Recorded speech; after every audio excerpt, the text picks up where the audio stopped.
Friends, आप सभी का हमारे यूट्यूब चैनल आईएएस हिंदी में स्वागत है। और ये वीडियो है मेनली आप जानते हैं कि जैसे कि बीपीएससी मेंस चल रहा है एग्ज़ाम, ठीक है। मेंस चल रहा है 63rd का, ठीक है। तो ये है एलएसडब्ल्यू का पेपर, ठीक है, एलएसडब्ल्यू का, ठीक। और एक ये बात मान के चलिए कि जैसे भी सभी ऑप्शनल हैं इस बार, ठीक है, तो वो पहले जैसे नहीं आ रहे हैं। जैसे कि जो है पहले आप अगर गेस कर लेते थे तो उसमें क्वेश्चन कर लेते थे, तो इस बार उस तरह के तो क्वेश्चन है, लेकिन थोड़े से क्वेश्चन ट्रिकी डाले गए हैं एलएसडब्ल्यू में, ठीक। तो चलिए हम देखते हैं, क्वेश्चन डिस्कस करते हैं। तो एक चीज़ आपको ये पता है कि ये 2 खंड में पेपर होता है, ठीक। और हर एक खंड से आपको 3-3 क्वेश्चन करने रहते हैं, और टोटल आपको 600 क्वेश्चन करने रहते हैं। 600 वर्ड में, ये याद रखिएगा, 600 वर्ड प्लस में होना चाहिए आपका ऑप्शनल का क्वेश्चन, क्योंकि ये थोड़ा लॉजिकल माना जाता है, क्योंकि बीपीएससी इस पे ज़्यादा ध्यान देती है। तो 600 वर्ड में होना चाहिए, और मैक्सिमम आपको 6 क्वेश्चन ही लिखने रहते हैं।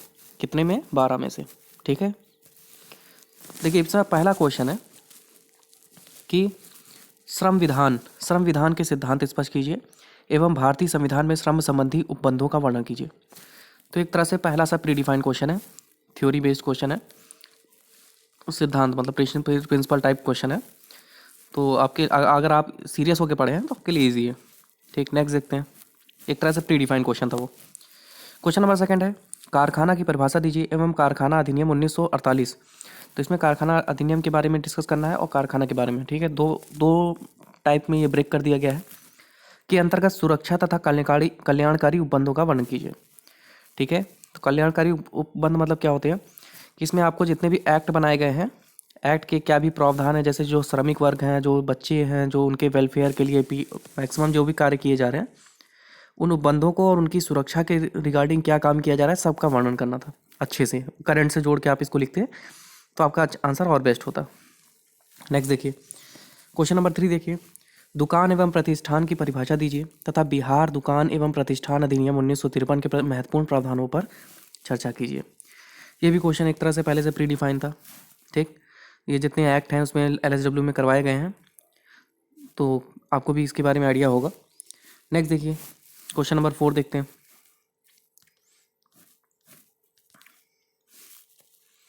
क्वेश्चन नंबर 4 है कि कर्मकार क्षतिपूर्ति अधिनियम, मान एक तरह से ये देखा जाए तो पूरा एलएसडब्ल्यू में एक्ट ही एक्ट का, जैसे आपको पता है कि पहले से आते हैं, तो वैसे ही एक्ट ही एक्ट आपको देखने को मिलेगा। जैसे कि कर्मकार क्षतिपूर्ति अधिनियम हो गया 1923 के अंतर्गत नीचे दिए गए क्षतिपूर्ति, नुकसान भरपाई की परिभाषा बताना था, आंशिक असमर्थता बताना था, पूर्ण असमर्थता बताना था, और नुकसान भरपाई के नियम बताना था।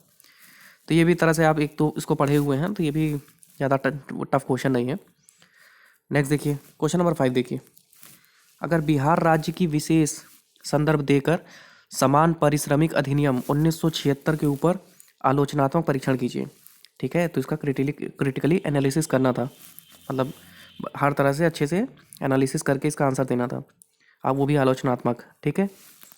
नेक्स्ट देखिए, भारतीय श्रम विधान पर प्रभाव के संदर्भ में अंतर्राष्ट्रीय श्रम मानकों के सृजन में अंतर्राष्ट्रीय श्रम संगठन, इंटरनेशनल लेबर ऑर्गेनाइजेशन होता है आईएलओ, तो आईएलओ के संदर्भ में आपको बताना था कि जो भारत में कानून बनाए जाते हैं और जो अंतर्राष्ट्रीय स्तर पे बनाए जा रहे हैं, उसमें भारत के क्या मानक के सृजन हो रहे हैं, उसी में क्या मतलब रोल है आईएलओ का, कैसे गवर्न कर रही है, क्या मॉनिटरिंग कर रही है, उसके बारे में आपको आंसर देना था। तो ये भी एलएसडब्ल्यू में एक से प्री डिफाइन है कि आईएलओ, अगर आप लॉ ऑप्शनल लिए मतलब एलएसडब्ल्यू ऑप्शनल लिए हैं, तो ये तो आना ही क्वेश्चन था कि आईएलओ आपको पूछा जाएगा भारत के संदर्भ में। क्वेश्चन नंबर 7 देखिए, औद्योगिक संबंध की अवधारणा स्पष्ट कीजिए एवं बिहार राज्य में औद्योगिक संबंध प्रतिस्थापित करने के लिए श्रम संगठनों की भूमिका पर उदाहरण देकर चर्चा कीजिए। ये खंड 2 का है क्वेश्चन, ठीक। तो इसमें से एक तरह से industrial relation and role of trade unions in maintaining industrial relation in Bihar state के बारे में पूछा गया है, ठीक है। तो 2 फैक्टर हैं इसमें, एक इंडस्ट्रियल रिलेशन कैसा होना चाहिए और दूसरा रोल क्या होना चाहिए ट्रेड यूनियंस का, ठीक। और ये बिहार स्टेट के संदर्भ में पूछा गया, ये आपके लिए इंपॉर्टेंट है कि बिहार के संदर्भ में पूछा गया। तो ये एक तरह से तीन तरह से इसका ब्रेकडाउन है कि इंडस्ट्रियल रिलेशन बताना है और ट्रेड यूनियन का क्या कैसे इंडस्ट्रियल रिलेशन मेंटेन कर रही है, और बिहार के संदर्भ में इन तीनों चीज़ों का अच्छे से वर्णन करना है, ठीक।